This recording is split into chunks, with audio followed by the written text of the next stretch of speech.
Let's bring in Dr. Anthony Fauci, director of the National Institute of Allergy and Infectious Diseases. And Dr. Fauci, this is becoming a weekly occurrence. Welcome back. Thank you. Good to be with you. As we've just mentioned, the governors of New York and New Jersey have instituted this mandatory quarantine for all people coming back from West Africa through their airports who've had direct contact with Ebola patients, including all medical workers.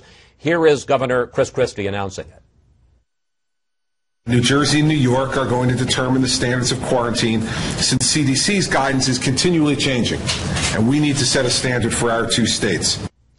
Given that people are not contagious until they show symptoms, is it good science to quarantine them for 21 days? Okay. First principle, protect American people. Second principle, make your decision based on the science. Right now, as we've said many times, people who are without symptoms do not transmit Ebola. We know that. So guidelines regarding how you handle people from coming back should always be based on the science. And the science tells us that people who are asymptomatic do not transmit.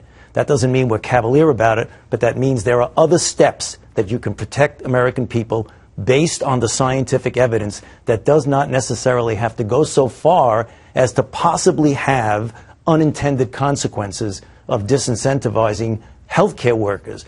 The best way to protect us is to stop the epidemic in Africa, and we need those healthcare workers. So we do not want to put them in a position where it makes it very, very uncomfortable for them to even volunteer to go. That would be an unintended consequence. I want to press on this, though. So you're saying that this mandatory 21-day quarantine, especially for people who are completely asymptomatic, is not good science? Well, if you're talking about an asymptomatic person, there's a way to monitor them. You could do it by active and direct monitoring. That would accomplish the same thing. The difficulty when you put someone in a position is that if you're going to go over there, when you come back, no matter what you do, no symptoms, you're not at a high risk, you still have 21 days out of your life where you can't move, I think will have unintended negative consequences. So you're against the 21-day quarantine? Personally, myself, as a physician scientist, I would not have recommended that.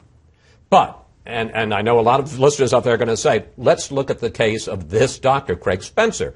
He started feeling sluggish on Tuesday. He's running around the city. He's on subways. He's at the bowling alley.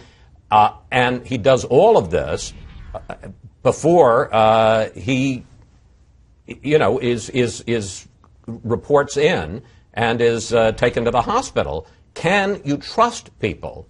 Here's a doctor. Can you trust them to self-monitor? Well, in general, I mean, the human nature, you can't say everyone is the same with your trust. But what you can do to get that extra step is to ratchet up the monitoring from passive to what we call active or direct, where someone actually each day would take the temperature, get a symptom story, and then make a decision whether someone can go out. But Dr. Spencer did exactly what he should have done. When he got back, Médecins Sans Frontières, Doctors Without Borders say, you report your symptoms. He did. As soon as he got a fever, he put himself in isolation. He was sluggish and he's running around town. But he did not have symptoms. No one came into contact with his body fluid. Therefore, the risk is essentially zero, vanishingly small. You talk about what you seem to think is the lack of scientific wisdom in the decision to impose this 21-day quarantine. You're the point man for the government on infectious disease. Did anyone from Governor Christie's office, Governor Cuomo's office, contact you, or to the best of your knowledge, the CDC, before they imposed this quarantine? The CDC was all over this. The CDC set some minimum types of requirements that are good, below which you can't go. The states have the authority to go beyond the CDC recommendations, which is what, in this case, they did. But the CDC immediately was involved in trying to make sure Americans are protected. I want to get back to your main concern here, because you've said to me repeatedly, you've been on the show a lot in the last month, and you've said repeatedly that the big concern, and that we're not going to solve this crisis until we stop Ebola in West Africa. How concerned are you? And perhaps you're in contact with public health workers, the kind of people who are volunteering to go over there. Right. How concerned are you that if they know that I'm going to go over there, I'm going to put myself in jeopardy, and then when I come back, I'm going to face a mandatory 3-week quarantine out of my life, unable to move around, unable to go back to my job. How concerned are you that that's going to stop people from going in the first place? I am concerned, Chris, because the people that I've spoken to who are going there and coming back are concerned about that. They're responsible. They know that if, in fact, they have symptoms and have the possibility of transmitting it, that they don't want to get anyone else infected. But the idea of saying that everybody, even people without symptoms, that clearly could be a disincentive. And it's just an unintended consequence. If we don't have our people volunteering to go over there, then you're going to have other countries are not going to do it, and then the epidemic will continue to roar. Couple of quick questions. You released the Dallas nurse, Nina Pham, who had Ebola. You were treating her. There she is being released late this week from NIH when she was free of the Ebola virus. Have you determined how she got the virus? Was it a problem with the CDC protocols? And if so, have you tightened those up? Well, first of all, you never can tell exactly how she got it because she was under one protocol for a few days and then the other.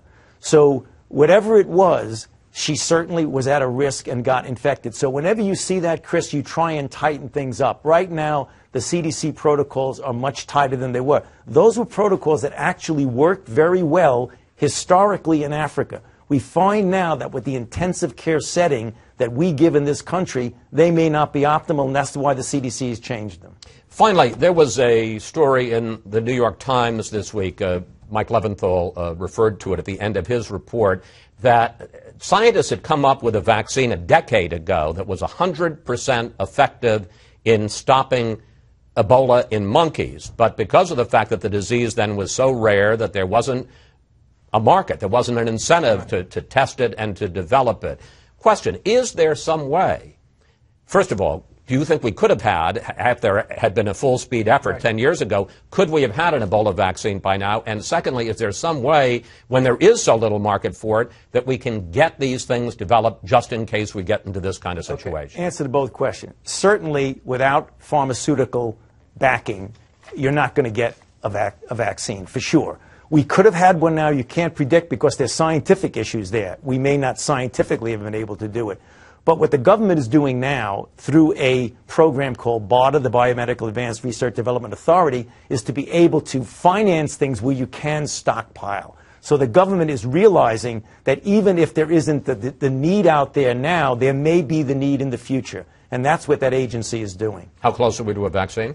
Well, I can't predict. I can tell you we're moving along. I told you last week we're in phase 1. We're going to finish that in November. Then we're going to go and do a much larger trial in West Africa, likely in Liberia and Monrovia, to determine if it works. That's what we need to make sure, that it works, because you don't want to distribute a vaccine that could be harmful or not work. The sooner we prove it's worked, the sooner we can distribute it widely. Dr. Fauci, thank you. Thanks again for coming in and updating us once again on the situation. Good to be with you, Chris.